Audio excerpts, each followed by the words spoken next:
Olá, nós estamos começando mais um encontro em que nós estudaremos um pouquinho mais sobre o nosso Catecismo da Igreja Católica e hoje nós falaremos um pouquinho sobre a Sagrada Escritura. No vídeo anterior, eu falei para vocês a respeito dos três pilares que sustentam a Igreja Católica, que são a Sagrada Tradição, a Sagrada Escritura e o Sagrado Magistério. O Catecismo resolveu então dar um destaque maior à Escritura. E é claro que isso tem um motivo muito especial, porque a Escritura ela não pode ser lida de qualquer jeito. Afinal de contas, a Bíblia ela não é um livro, né? Mas a Bíblia são vários livros. Aqui dentro a gente tem um monte de livros. Nós temos vários, 72, 73 livros. Cada livro foi escrito numa época. Por exemplo, você imagina quem escreveu o Gênesis e depois aquele que veio e escreveu o Apocalipse. A distância histórica dessas pessoas, né, a realidade histórica. Então, não é um livro qualquer, não é uma brincadeira ler a Bíblia. A Bíblia não pode ser levada ao pé da letra. Alguns livros que você lê, você precisa entender, né, o gênero. Então é sobre isso que nós vamos falar agora. Em primeiro lugar, a gente tem que lembrar que nós católicos acreditamos na palavra de Deus, oral e escrita. Oral é a tradição e escrita é a Bíblia, é a Sagrada Escritura. Sabemos que Deus ele é eterno. Vocês imaginem, é para a gente conseguir colocar no papel a palavra de Deus. É muito complicado. Então Deus ele é eterno, se fez tão pequeno para caber na nossa linguagem. Você imagina então a deficiência da nossa linguagem para falar das coisas de Deus, para falar das coisas do céu. Deus é muito grande para caber na nossa linguagem. E aqui o Catecismo diz que aconteceu a mesma coisa quando o Verbo se fez carne. Deus eterno, todo-poderoso, infinito, ele se fez um ser humano limitado como nós. A mesma coisa aconteceu com a palavra. Esta palavra eterna, o Verbo eterno, se fez palavra humana, linguagem humana. Se fez aramaico, hebraico, grego, com aquele vocabulário limitado da época. Hoje ele se faz português, né? Então começa por aí. A nossa linguagem já é limitada. Mas a gente tem que entender que o que foi transmitido foi a mensagem que Deus queria que nós compreendêssemos. O que o Catecismo diz em primeiro lugar é o seguinte, que Cristo, ele é a palavra, ele é a única palavra em toda a Sagrada Escritura. Sempre quando você falar da palavra de Deus, pensar na palavra de Deus, você precisa pensar em Jesus. Ele é o Verbo, ele é a palavra.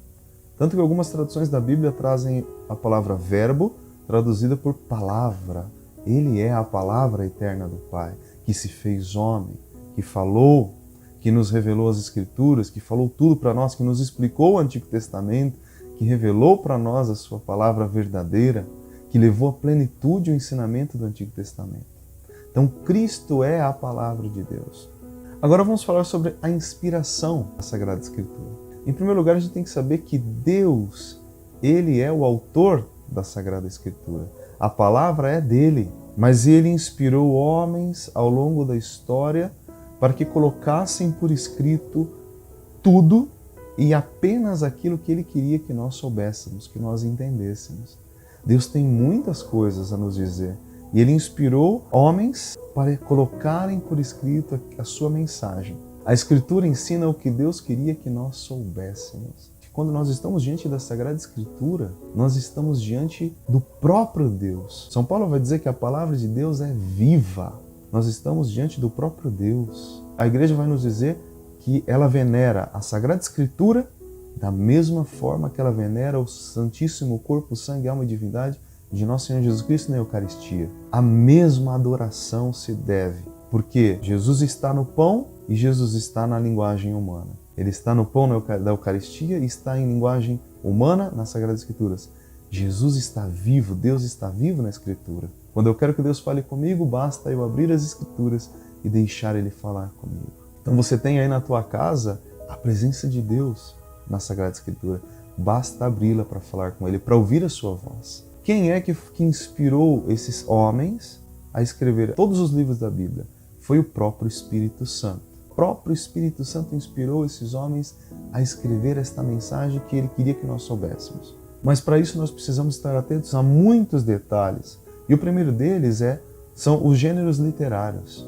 O que são os gêneros literários? Por exemplo, o livro dos Salmos. Os salmos, eles são orações, eles são canções. Nós temos, por exemplo, o livro de Deuteronômio. Deuteronômio, lá do Antigo Testamento, é um livro de leis. Nós temos Josué, que é um livro histórico. Então, a forma de escrever, a forma de transmitir a mensagem, ela vai entrar no gênero específico, no gênero literário. Nós precisamos compreender em que gênero foi escrito. Sabe por quê?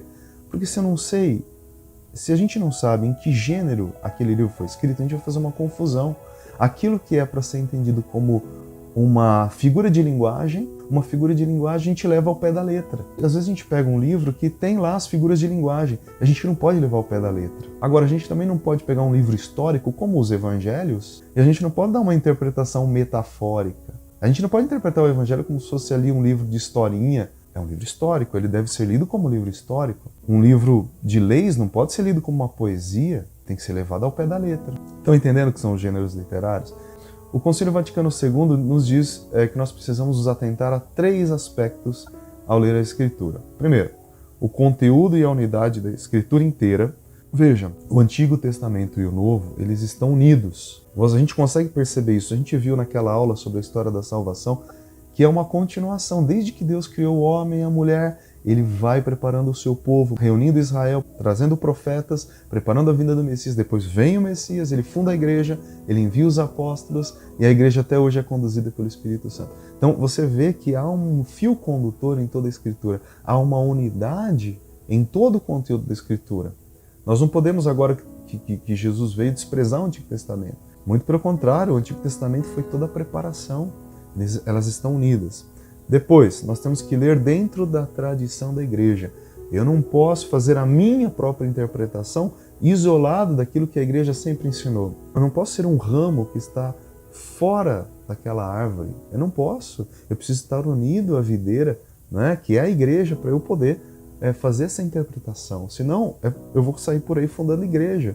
E você vai também fazer a mesma coisa. Nós temos que interpretar dentro de toda essa riqueza da tradição que nós recebemos dos santos padres, né, dos primeiros escritores e teólogos da igreja. Nós precisamos estar em comunhão para fazer uma interpretação válida, correta da Sagrada Escritura. E também atenção à analogia da fé. A analogia da fé significa a coesão, a unidade entre as verdades de fé que aparecem em toda a Sagrada Escritura, em todo o projeto de salvação, de redenção do Senhor. Tudo aquilo que foi revelado está totalmente conectado, todas as verdades de fé estão interconectadas. Né? Tudo aquilo que foi revelado no Antigo Testamento está em conexão com o Novo. As verdades de fé estão interconectadas. A gente precisa estar atento a isso, para a gente poder fazer uma boa e válida interpretação da Bíblia. Também nós precisamos conhecer os sentidos da Escritura, os sentidos. Olha só, a igreja nos diz que nós temos aí 3 sentidos. Em primeiro lugar, nós temos uma divisão maior, que é entre o sentido literal e o sentido espiritual. O que é o sentido literal da Escritura? Literal é, como a gente fala assim, levar ao pé da letra. Ou seja, é exatamente o que está escrito. É a gente pegar o texto do jeito que ele foi escrito. Certo? Então, por exemplo, Jesus, então, foi levado a ele água e ele transformou aquela água em vinho. Tá? Esse é o sentido ao pé da letra, isso realmente aconteceu. Tá? É o que está escrito. E Jesus foi lá, Maria intercedeu, Jesus pegou a água e transformou a água em vinho. Sentido literal. Mas tem também o sentido espiritual, que se subdivide em 3 categorias. O primeiro é o alegórico. Qual é o significado espiritual que aquilo tem? Exemplo, essa transformação da água em vinho. Nós podemos entender que quando nós apresentamos as nossas dificuldades para Jesus, por meio de Maria, ela apresenta a Jesus as nossas dificuldades, ele pode transformar essa dificuldade representada pela água, aquilo que não tem gosto, não tem sabor, transformar em vinho, que simboliza a alegria. Né? Então é o sentido espiritual da Escritura. Nós temos também o sentido moral. Moral é assim, o que eu devo fazer a partir daquilo que eu aprendi? Que comportamento eu devo ter? Pega lá o Sermão da Montanha, todo aquele ensinamento de Jesus, né? Ama o teu próximo como a ti mesmo, não se irrite contra o teu irmão, não odeie o teu irmão. Ou seja, é um ensinamento que me leva à ação, me leva a mudar o meu comportamento, mudar a minha atitude, mudar a minha vida. Então é o sentido moral. E nós ainda temos o sentido anagógico, que é aquele que nos aponta para o futuro. né? Então muitos textos da Bíblia vão nos falar de um futuro. Eu leio aquele texto, mas ele está apontando lá para frente. Exemplo, a igreja que Jesus fundou aqui nesta terra, ela é um sinal da igreja celeste, é um sinal da igreja na eternidade. Tá? Então esse é o sentido anagógico.